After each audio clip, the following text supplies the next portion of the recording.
This is a Hyundai Santa Fe V6 engine. These are the hoses of the heater core, and the heater core is right behind here.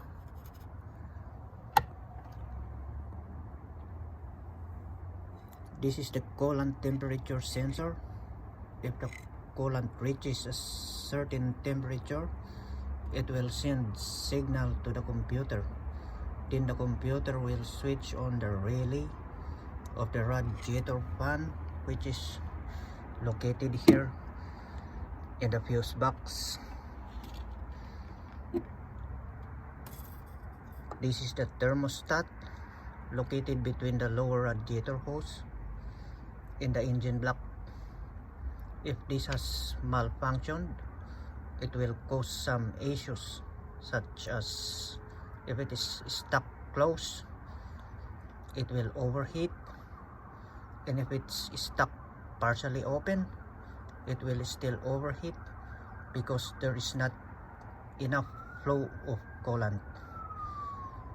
If the thermostat is stuck open, it will take time to reach its normal operating temperature.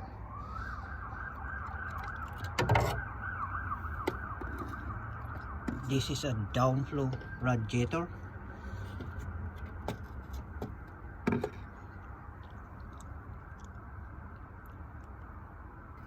This is the upper radiator hose.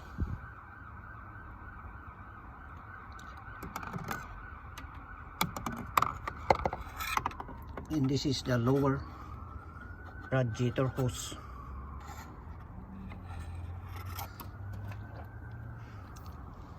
This is the radiator cap. It regulates the pressure of the coolant. If the temperature of the coolant gets too hot, the cap will open and some coolant will be pushed to the expansion tank right here.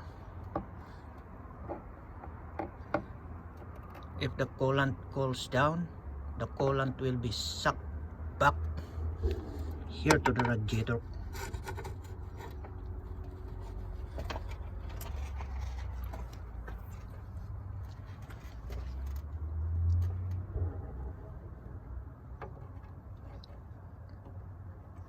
The water pump is here in front of the engine.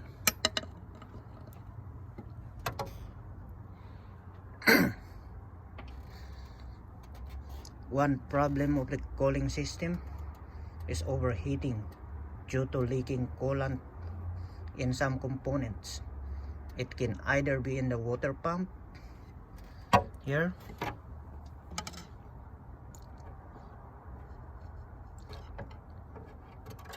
or the hoses of the radiator,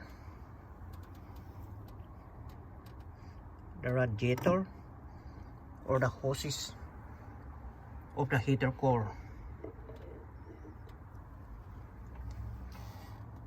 All components of the cooling system of this car are working nicely.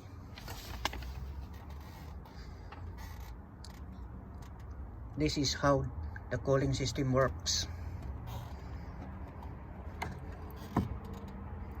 At the moment the driver starts the engine, the water pump draws coolant from the radiator to the engine block.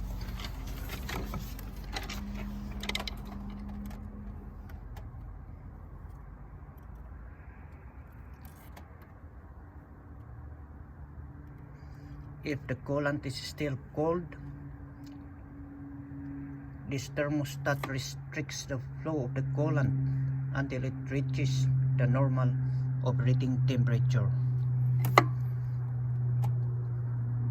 The thermostat opens and let the coolant flow to the engine block, to the water jackets to cool the engine, and goes out here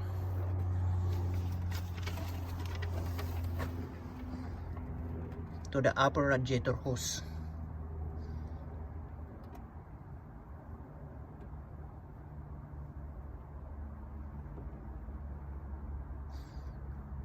and go here to the radiator, and the radiator will transfer the heat of the engine to the outside air.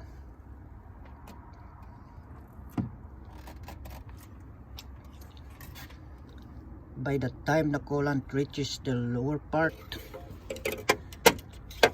here, lower part of the radiator, the coolant is cold enough, and the process will